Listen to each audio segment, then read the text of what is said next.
주일 아침에 장례식 이야기하는 게 좀 그러긴 한데요. 저는 목사라서 장례식에 많이 갑니다.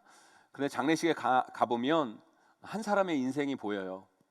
그 삶과 그 가정이 신앙적으로 어떤 모습인지가 제 마음 가운데 보입니다. 그런데 그 인생의 마지막을 마친 분들 중에서 제가 정말 제일 부러워하는 분들이 계세요. 참 저분들처럼 내 인생도 저렇게 마무리됐으면 좋겠다 생각되어지는 분들이 계십니다. 그런 분들이 어떤 분인지 아십니까? 조문객들이 많이 오신 분들, 조화가 많은 분들, 아니면 세상적으로 성공한 분들, 돈을 많이 번 분들, 자식들이 잘 나가는 분들, 다 아니에요. 다 아닙니다. 제가 제일 부럽게 인생을 마친 분들은 바로 이런 분들이에요. 일단 본인이 예수 그리스도를 잘 믿으셔서 이분이 천국 가셨다는 것을 어느 누구도 의심치 않을 뿐만 아니라 그 자녀들 한 사람도 빠짐없이 그 아버지 어머니 마지막 가는 길을 천국 소망으로 함께 뜨겁게 예배하며 떠나보내는 인생, 저는 그런 인생이 정말 부럽더라고요. 정말 그런 인생을 살고 싶다. 그렇게 내 인생을 마무리하고 싶다. 그런 생각을 하게 됩니다. 그런데 여러분, 그런 인생이 쉽게 될 것 같죠? 이게 쉽게 되는 게 아닙니다. 제가 수많은 장례식을 다녀보지만 이런 인생이 사실 그렇게 많지가 않아요. 왜냐하면 물론 여러분 본인이 예수 그리스도 믿고 천국 가신다는 걸 확신하는 인생은 많아요. 그런데 그 자녀 손들까지 그렇게 다 한마음으로 예배하며 부모를 천국 소망 가운데 떠나보내는 가정, 그런 가정과 인생은 많지 않다는 거예요. 왜냐하면 자식은 내 마음대로 되는 게 아니잖아요. 내 마음대로 되는 게 아니에요. 본인은 예수 그리스도 믿고 천국에 가시지만 자식들이 예수를 안 믿는 가정이 참 많아요. 그런 가정을 보면 안타까운 마음이 들어요. 자식이 부모 마음대로 됩니까? 아무리 부모가 예수 잘 믿어도 자식들이 부모를 따라 예수 믿는다는 건 쉬운 일이 아닌 거거든요. 장례식에 가보면 고인이 되신 부모님들은 예수를 잘 믿으셨는데 자녀들이 안 믿는 가정이 꽤 있어서 참 마음이 아파요. 심지어 나쁜 자식들은요, 부모가 예수 믿고 천국 가셨는데 예배도 못 드리게 하는 그런 자손들이 있어요. 어떤 가정은 자식들끼리 장례식 하면서 싸워요. 기독교식으로 해야 된다, 유교식으로 해야 된다, 뭘로 해야 된다. 부모 자식 형제들끼리 신앙도 안 맞고 마음도 안 맞고 하나가 되지 못한 가정이 있어요. 어떤 장례식에 가면요, 부모님이 예수 그리스도 믿었으니까 기독교 예배로 장례를 치르긴 치릅니다. 그런데 예배를 드리면 자녀 손들 중에 몇 사람만 예배를 이렇게 드려요. 다른 자식들은 예배도 안 드려요. 목사가 예배 드리면 자손들이라는 사람들이 다른 곳에 가가지고 담배 뻐끔뻐끔 피고 술 한 잔 걸치고 예배 끝나면 쪼르륵 오는 그런 장례식도 있어요. 또 어떤 장례식은 그래도 자식들이 효자들이라서 예배의 자리는 다 있어요. 다 있긴 있는데 찬양을 하면 찬양을 몰라요. 안 불러요. 성경 봉독을 하면 그 말씀이 어디에 붙어 있는지도 몰라서 헤매고 있어요. 보면 그 자식들의 신앙의 수준이 보이는 거죠. 그러면 돌아가신 분의 그 신앙과 오버랩 되면서 목사인 제 마음 가운데 안타까움이 참 밀려와요. 그런데요, 제가 제일 부러워하는 죽음은 다른 게 아니에요. 어차피 우리 모두가 다 죽을 인생이잖아요. 다 이 세상 떠날 사람들입니다. 나 떠날 때 우리 자식들, 우리 손자 손녀들, 내 장례식에 자기가 섬기는 교회 목사님 모시고 온 자손들과 함께 다 모여서 힘있게 천국 소망을 바라보면서 뜨겁게 찬양하고 목사님 말씀 들으며 아멘하며 예배하며 믿음으로 나아가서 저를 보내준다면 아버지인데 저로서는 더 이상 바랄 것이 없을 것 같아요. 정말 행복할 것 같아요. 그런데요, 저도 목사지만 그런 가정, 그런 후대를 만든다는 건 그리 쉬운 일이 아니라는 거예요. 사랑하는 성도 여러분, 여러분들은 여러분의 인생을 어떻게 마무리하고 싶으십니까? 여러분들은 여러분의 인생의 가장 큰 성공이 뭐라고 생각하십니까? 돈이요? 권력이요? 부동산이요? 다 죽으면 끝이에요, 여러분. 우리 인생에 죽어서 남는 건 믿음뿐입니다, 여러분. 믿음뿐이에요, 여러분. 내가 예수 잘 믿어 천국 가느냐, 내 자식들에게 그 믿음의 유산을 남겨주고 떠나느냐, 이것만 남을 뿐이에요, 여러분. 결국 그것이 내 인생의 성공과 후회를 결정짓는 것이라는 거죠. 저는 우리 용인자유교회 성도님들의 인생이 후회 없는 성공적 인생이 되기를 간절히 소망합니다. 그러기 위해 우리 자녀들에게 믿음의 유산을 남겨줘야 돼요. 그들에게 하나님을 알려주셔야 돼요. 오늘 말씀, 우리가 읽은 신명기 6장의 말씀은 하나님께서 이스라엘 백성들에게 너의 자녀들에게 나를 알려줘야 된다, 하나님을 경외하는 법을 알려줘야 된다 라고 말씀하세요. 말씀하시면서 뭐라고 얘기하냐면, 집에 앉았을 때이든지 길을 갈 때이든지 누웠을 때이든지 일어날 때이든지, 이게 무슨 말이에요? 언제든지 하나님을 경외하는 것을 알려줘야 된다. 또 뭐라고 얘기합니까? 너는 그것을 손목에 매어 기호를 삼으며 미간에 붙여 표를 삼고 내 집 문설주와 바깥문에 기록할지어다. 어떤 방법을 쓰더라도 하나님 알려줘야 된다.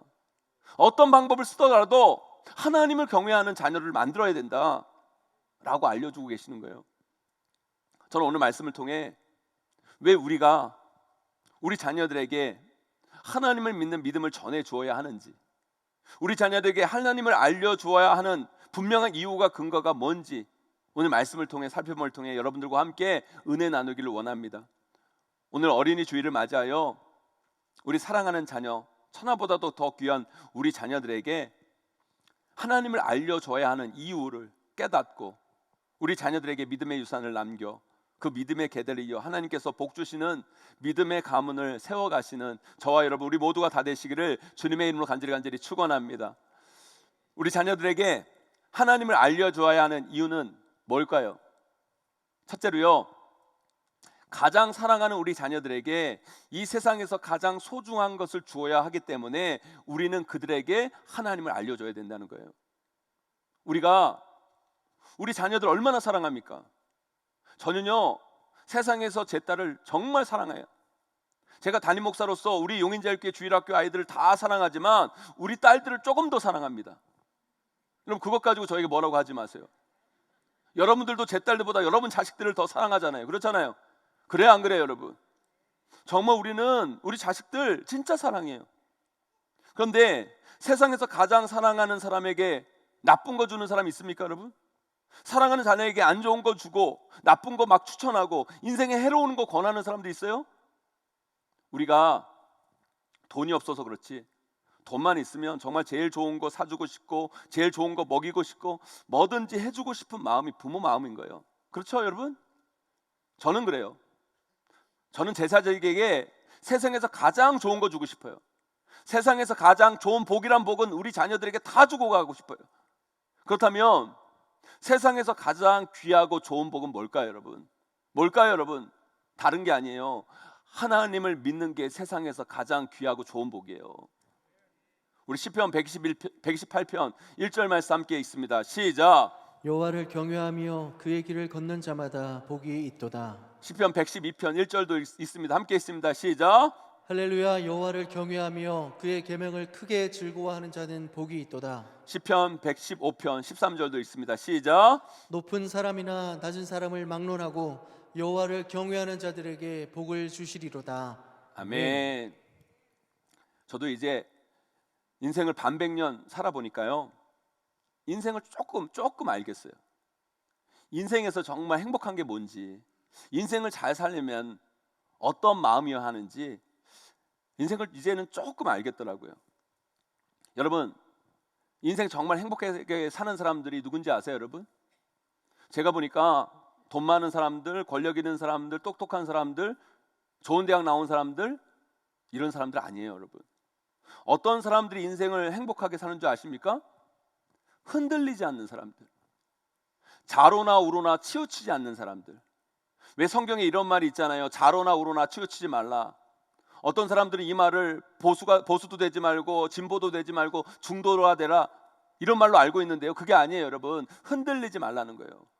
굳건하라는 거예요. 어떤 상황이든지 어떤 여건인지 흔들리지 마라, 굳건해라 라는 얘기예요. 우리 자녀들, 앞으로 우리가 걸어왔던 인생길과 거의 비슷한 길을 우리 자녀들이 걸어갈 거예요. 여러분들이 먼저 여러분의 인생길을 걸어가 보셔서 아시잖아요. 인생 쉽지가 않아요. 인생이요, 오르막이 있으면 내리막이 있고, 있을 때가 있으면 또 없을 때가 있고요, 병들 때가 있으면 건강할 때가 있고요, 잘 나갈 때가 있으면 실패할 때가 있는 게 우리 인생이에요. 그럴 때 우리 자녀들이 이리 흔들리고 저리 흔들리고 좋았다 나빴다, 좋았을 때는 하늘을 찌르듯이 업되어 있다가 안 좋을 때는 죽고 싶다 막 그러고, 그렇게 살면요 그게 행복한 인생이 아니라는 거예요. 우리 큰딸이 고2인데요, 지난주에 중간고사 시험이 있었어요. 그런데 이 중간고사 첫날 시험을 잘 못 봤나 봐요. 집에 왔더니만 울고불고 난리가 난 거예요. 그러면서 자기 자퇴시켜달라고, 나 내신 망쳐가지고 수시로는 대학을 못 가니까 검정고시 봐가지고 정시로 대학 갈 거라고, 이 성적 가지고는 좋은 학교 못 갈 것 같다고. 그러니까 우리 아내가 또 달랜다고, 행복은 성적순이 아니다, 대학 안 가도 되니까 괜찮다, 배우 김남길이 어느 대학 나왔는지 아냐, 한국 사이버대학 나왔다, 그래도 멋있고 잘 살지 않냐, 별의 발로 몸 비유 맞추고 어르고 달래고. 그런데 그 다음날 시험 보고 오더니만 이번은 환해져가지고 수학을 또 너무 잘 봤나 봐요. 한껏 업돼가지고 누구는 이과인데 몇 점을 받았는데 나는 문과인데도 몇 점을 받았다고 신나가지고 자랑하고 막 그러니까 또 우리 아내가 잘했다 수고했다 칭찬하고 그러고. 그러더니 우리 아내가 제 방으로 와서 저에게 이러는 거야. 우리가 언제까지 이러고 살아야 돼? 우리가 언제까지 얘 비유 맞추며 살아야 돼 이거? 우리 자녀들 인생이 학교 때만 그러겠어요 여러분? 평생 저럴 수밖에 없는 인생이라는 거예요. 잘했다 못했다, 올라갔다 내려갔다, 성공했다 실패했다, 건강했다 병들었다, 이게 우리의 인생이라는 거예요. 이런 인생을 사는 우리 자녀들이 행복하려면 어떻게 해야 되는 줄 아십니까 여러분? 좋을 때나 나쁠 때나 요동하지 않고 흔들리지 않고 중심 딱 잡고 겸손히 이기고 견디고 극복해가는 인생을 살아야 된다는 거예요. 그런 인생이 되어야 행복한 거예요. 그러려면 그 중심에 누가 있어야 되는 줄 아세요 여러분? 우리 하나님이 계셔야 돼요. 우리 하나님이 그들 삶의 중심에 딱 놓여 있으면 좀 잘 나가고 업돼 있어도 겸손할 수 있어요. 하나님 앞에 겸손할 수 있어요. 좀 못하고 실패해도 하나님 믿고 다시 일어설 수 있는 거예요 여러분. 목사니까 병원 신방을 자주 갑니다. 근데 가끔 뜻하지 않게 심각한 병에 걸렸다는 성도분을 신방할 때가 있어요. 뜻하지 않게 갑자기 심각한 병에 걸렸다는 소식을 듣고 병원 신방을 갑니다.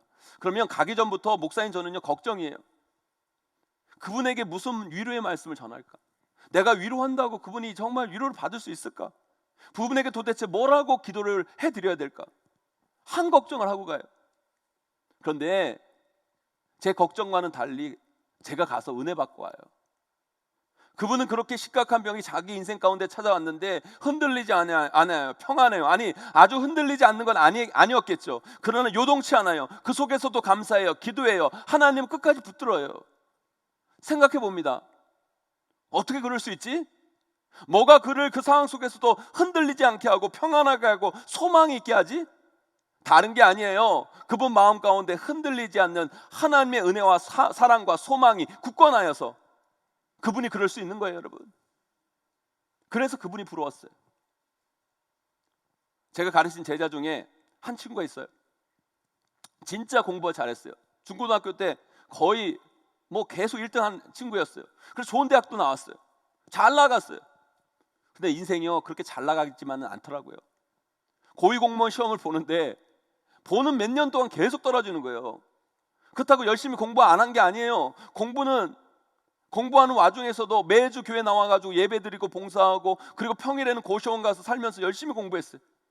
신앙생활도 열심히 하고 공부도 열심히 하고 떨어질 이유가 별로 없는 거예요. 근데 안 돼요. 1차는 맨날 되는데 2차에서 떨어지는 거예요. 시험 발표 날 때마다 걔한테 전화하고 위로를 해야 되는데 차마 제가 전화를 못 해요. 떨어졌으면 또 뭐라고 위로를 해야 될까 겁나가지고 제가 먼저 전화 못 해요. 그러면 꼭 며칠이 지나서 저에게 꼭 와요 전화가. 목사님 저 또 떨어졌어요. 기도해 주셨는데 죄송해요. 하나님의 뜻이 있겠죠. 또 1년 열심히 해보려고요. 목사님 계속 기도해 주시는 거 알죠? 몇 년을 그렇게 했어요. 저는 걔가 제 제자지만 저보다 진짜 더 대단한 것 같아요. 목사님 저보다 나은 것 같아요. 저 같으면 진짜 인생 다 산 것처럼 울고불고 진짜 절망하고 좌절하고 하나님 떠나고 그랬을 텐데 걔는 흔들림이 없어요. 떨어져도 그 다음 주에 보면 밝은 얼굴로 교회 나와서 웃어요. 봉사해요. 그리고 다시 시작해요. 그러니까 결국 걔는 되더라고요. 되고도 겸손하고 되고도 하나님 더 잘 섬기는 귀한 믿음의 자녀더라고요. 사랑하는 성도 여러분, 다른 게 복이 아니에요. 이게 진짜 복이에요, 여러분. 인생 힘들어요. 잘 될 때보다 안 될 때가 훨씬 많아요. 좋을 때보다 답답할 때가 훨씬 많습니다. 우리 인생 그런데요, 여호와를 경외하고 그분을 사랑하고 믿는 사람은 견뎌요, 여러분. 참아요, 여러분. 극복해요. 이겨내요, 여러분. 그리고 다시 시작합니다. 그리고 결국 해내요. 저는 그게 믿음이라고 생각해요. 그것이 바로 하나님 믿는 자의 힘이라고 생각해요, 여러분. 우리 자녀들에게 왜 하나님을 알려줘야 되는 줄 아십니까? 우리 자녀들 흔들릴 수밖에 없는 인생을 살게 돼요. 그때 요동치면 안 돼요. 흔들리면 안 돼요. 하나님이 그 중심에 버티고 계셔야 흔들리지 않는 거예요. 흔들리지 않는 인생은 행복한 거예요. 견뎌요, 버텨요. 그리고 결국 이겨내는 거예요. 제가요, 요즘은 뭐 돌잔치 잘 안 가는데, 돌잔치 그 예배를 드리면 남자애들, 특별히 남자애들 설교를 하잖아요. 그러면 제가 항상 하는 얘기가 있어요. 그 남자애들, 1살짜리 남자애를 딱 두고 부모에게 딱 그런 얘기를 해요. 뭐라고 얘기냐면, 얘 한 20년 있다가 군대 갑니다. 군대 갑니다. 그 얘기를 해요. 군대에 부모가 같이 따라갈 수가 없습니다. 정말 힘들고 어려운 군생활 어떻게 버틸 수 있습니까? 하나님 경외해야 버틸 수 있습니다. 여러분, 우리 인생의 그 힘들고 어려운 그 순간순간마다 하나님이 우리 자녀들의 중심에 있어야 돼요. 사랑하는 성도 여러분, 여러분이 세상에서 가장 사랑하는 여러분의 자녀들에게 인생의 큰 복 하나님 알려주세요. 여호와를 경외하는 것이 복입니다, 여러분. 그 좋은 복, 가장 좋은 복을 우리 자녀들에게 알려주시는 저와 여러분 되시기를 주님의 이름으로 간절히 축원합니다. 두 번째로요, 우리 자녀들에게 인생의 기준 선을 만들어주기 위해서 하나님을 알려주셔야 된다는 거예요. 모든 인간에게는요, 욕망이라는 게 있어요. 성경은 그것을 죄라고 말합니다. 그런데 그 인간의 욕망, 그 죄가 이 세상 가운데 다 분출이 되면 이 세상은 엉망진창 무법천지가 될 거예요. 그래서 인간의 이 욕망을 다스리기 위해 세상은 뭘 만들어 놓은 줄 아세요? 법이라는 걸 만들어 놔요. 법이라는 걸 만들어서 아무리 인간이 자기가 하고 싶은 내적 욕망이 있어도 그것을 법으로 통제하고 제어합니다. 그래야 사회적 문제가 안 생기니까 법으로 통제하는 거예요. 그런데 여러분, 이 사회적 법이라는 게 얼마나 우스운 건지 아세요, 여러분? 제멋대로 해요, 여러분. 이 자본주의 사회 속에서요, 여러분, 사설 도박장에서 도박하는 건 죄인데요, 강원랜드에서 도박하는 건 죄가 아니에요. 그런 생각 안 해보셨어요? 얼마나 웃깁니까, 여러분? 이 사설 도박장에서 도박하는 건 죄인데요, 여러분, 강원랜드에서 도박하는 건 죄가 아니에요. 일반 하우스에서 베팅하는 건 죄인데요, 경마장에서 베팅하는 건 죄가 아니에요. 여러분, 이게 무슨 말 같지도 않은 논리가 어디 있어요? 생각해 보세요. 세상이 이래요, 여러분. 우리 아이들이 이런 세상을 살아가고 있어요, 여러분. 선이 없어요. 아니, 자기들이 문제됐다고 생각하는 선도 스스로 무너뜨리는 게 이 세상이라는 거예요. 보세요, 여러분. 동성애 합법화요? 이미 우리나라는요, 이 동성애가 자유로운 나라예요. 동성애 한다고 감옥에 보내지 않아요. 그런데 그걸 합법화까지 해서, 그것을 부부로까지 인정해서 우리 소중한 자녀들이 이 욕망이 극대화되는 이 땅에서 남자도 되고 여자도 되고 네가 선택하는 대로 된다 라는 그 욕망이 극대화된 이 땅에 살게 우리 자녀들을 내버려 둬야 되겠습니까, 여러분? 미국에는요, 대마초가 합법인 주가 많아요. 미국의 많은 청소년들이 대마를 팔고 대마를 피면서 그것을 취해 있어요. 저는 미국에서 유학을 하면서 그런 아이들을 많이 봤어요. 이제 보세요, 여러분. 우리나라도요, 몇만만 지나면 자연스럽게 그걸 합법화하자고 할 거예요. 또 미국은요, 총기 합법입니다. 총기를 사고 팔아요. 그러니까 미국에서 그 총기 난사 사건 때문에 그 수많은 사람들이, 한 해에만도 수많은 사람들이 그 총기로 사람이 죽어나가요. 그럼에도 불구하고 왜 그것을 규제하지 못한 줄 아십니까? 이 자본주의, 물질 만능의 논리 때문에 그래요. 이런 미국에는요, 총기를 파는 사람들이요, 정치적 힘을 갖고 있어요. 그러니까 그것을 규제하는 그 순간 그 사람들이 돈이 못 버니까 그 사람 눈치를 볼 수밖에 없는 거예요. 여러분, 세상은요, 옳고 그름으로 만들어지는 것이 아닙니다. 진리와 비진리로 만들어지는 것이 아니에요, 여러분. 그런데 그 나라에서 동성애를 합법화했다고 우리도 합법화하자고요? 이 세상은요, 선이 없어요. 기준이 없어요. 아니, 이 기준과 선이 헷갈리는 세상 속에서 우리 아이들이 지금 살아가고 있는 거예요. 그런 우리 자녀들에게 변하지 않는 인생의 선과 기준을 가르쳐 주셔야 돼요. 그래야 우리 자녀들이 타락하지 않고 잘못되지 않고 올바르고 건강하고 아름다운 인생을 살게 되는 것이죠. 하나님께서 천지를 창조하시면서 우리 인간에게 너희들 인간들이 모든 거 다 할 수 있다, 다 할 수 있지만 딱 한 가지만 하지 마라. 선악을 알게 하는 나무의 열매는 먹지 마라 라고 말씀하세요. 하나님께서 왜 그랬을까요? 우리 골탕 먹이라고 그랬을까요? 그게 아니에요. 너희 인간들 다 할 수 있다. 그러나 인생에는 선이 있다. 그 선을 넘지 마라. 인생에는 그 기준이 있다. 그 기준을 넘지 마라 라는 것을 알려주고 계시는 거예요. 하나님을 아는 자녀들, 하나님 믿는 자녀들은요, 법이 중요한 게 아니에요. 법이 인생의 기준이 될 수 없어요. 왜요? 그건 변하니까. 하나님의 자녀들은요, 법 없이도 사는 인생이 돼야 돼요. 왜요? 그 하나님 자녀들에게는 법 이전에 하나님의 말씀이 기준이니까, 하나님 말씀이 그 인생의 선이니까, 그 법이 없어도 그 말씀의 기준과 선에 따라 인생을 살아가는 것, 그것이 하나님 자녀의 모습이라는 거예요. 우리 자녀들은요, 우리들보다 훨씬 더 욕망이 더 극대화된 사회를 살아가게 될 거예요. 세상은 이 자본주의 극대화로 인해 말씀이 아니라고 하는 것조차 물질 만능의 논리로 허용하고 점점 그 법의 선조차도 무너뜨리려고 할 거예요, 여러분. 그런 세상을 살아가야 하는 우리 소중한 자녀들, 그 소중한 자녀들에게 아무 대책 없이 이 세상에 그 아이들을 그냥 내팽개쳐 둔다면 이 세상에서 우리 자녀들은 이 세상의 욕망에 허적되며 인생의 끝없는 나락으로 추락하는 인생이 되고 말 거예요. 사랑하는 성도 여러분, 우리 소중한 자녀들에게 인생의 기준, 변하지 않는 절대적 선을 알려줘야 돼요. 그러기 위해 하나님을 그들에게 반드시 알려주셔야 된다는 거예요. 하나님을 믿게 하셔야 된다는 거예요. 어릴 때부터 하나님 말씀을 배우게 하고 말씀의 공동체에 속하게 하고 예배하고 기도하게 한다면 우리 아이들은 자신의 인생에 분명하고도 올바른 기준과 선을 세우고 그 기준과 선에 따라 인생을 멋지고 아름답고 건강하게 분명 만들어가게 될 줄 믿습니다. 그런 자녀로 세워가시는 저와 여러분 우리 모두가 되기를 간절히 축원합니다. 정말 중요한 가치와 기준은 아무리 시대가 변하고 상황이 달라진다 하더라도 달라지지가 않아요. 그리고 그 가치와 기준이 있어야 우리는 우리 자녀들과 우리 손자 손자들과 공통적 분모를 가지고 소통하고 교류하고 대화할 수 있는 거예요. 성경에 보면 이런 말씀이 나와요. 아브라함의 하나님, 이삭의 하나님, 야곱의 하나님. 아브라함과 이삭과 야곱의 하나님. 이런 말씀이 많이 나오는데 이 말씀이 정말 중요합니다. 여러분, 아브라함은 할아버지, 이삭은 아버지, 야곱은 자식이에요. 한마디로 3대예요. 이스라엘의 대표적인 3대. 그런데 이 3대를 연결해주고 있는 것이 뭔지 아세요, 여러분? 뭐가 그들을 연결해주고 있습니까? 다른 게 아니에요. 바로 하나님이에요. 하나님을 믿는 신앙이라는 거예요. 여러분, 아브라함과 이삭과 야곱 엄청난 나이 차이예요. 지금 우리가 생각하는 할아버지, 아버지, 자식 나이 차이가 아닙니다. 생각해 보세요. 아브라함이 이삭을 몇 살에 낳았어요, 여러분? 몇 살에 낳았어요?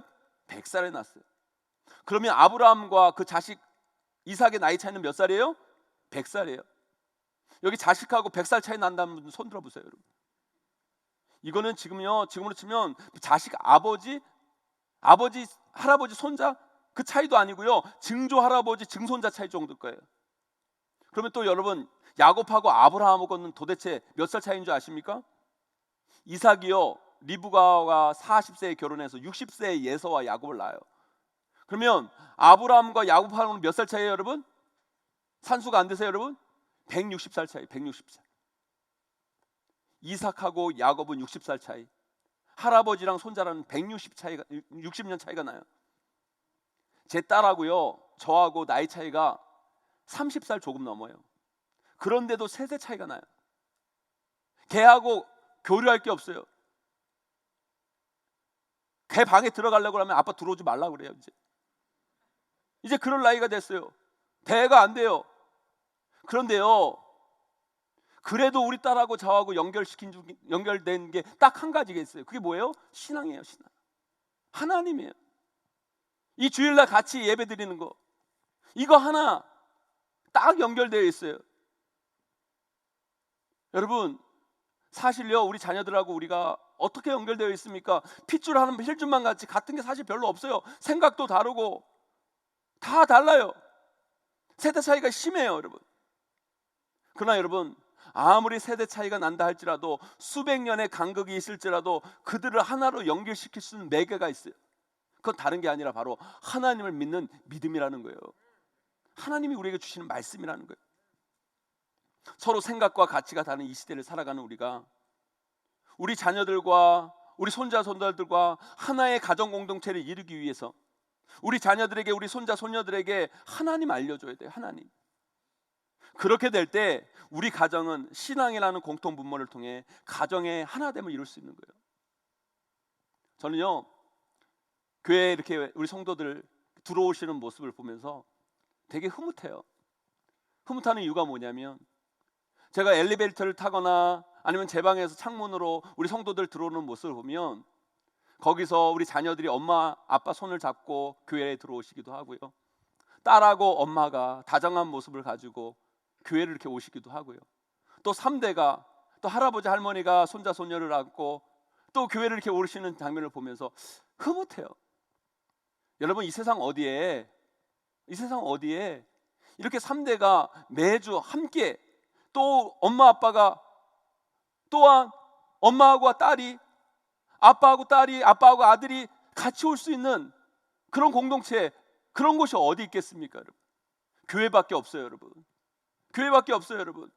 그래서 여러분, 교회에 나온다는 건, 가족이 함께 교회를 나온다는 건 놀라운 축복이에요. 여러분, 그걸 아셔야 돼요. 여러분, 사랑하는 성도 여러분, 우리 자녀들에게 우리가 가지고 있는 것과 동일한 인생의 기준과 선을 그어주어야 돼요.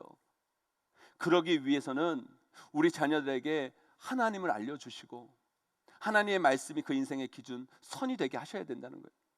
그럴 때 우리 아이들이 기준이 사라지고 선이 불명확해진 이 시대 가운데 분명한 기준과 확신을 가지고 이 땅을 분명히 담대하게 살아내게 될 것입니다. 우리 자녀들을 그 하나님의 말씀의 기준으로 인도하시는 저와 여러분 되시기를 주님의 이름으로 간절히 축원합니다. 이제 말씀을 맺습니다.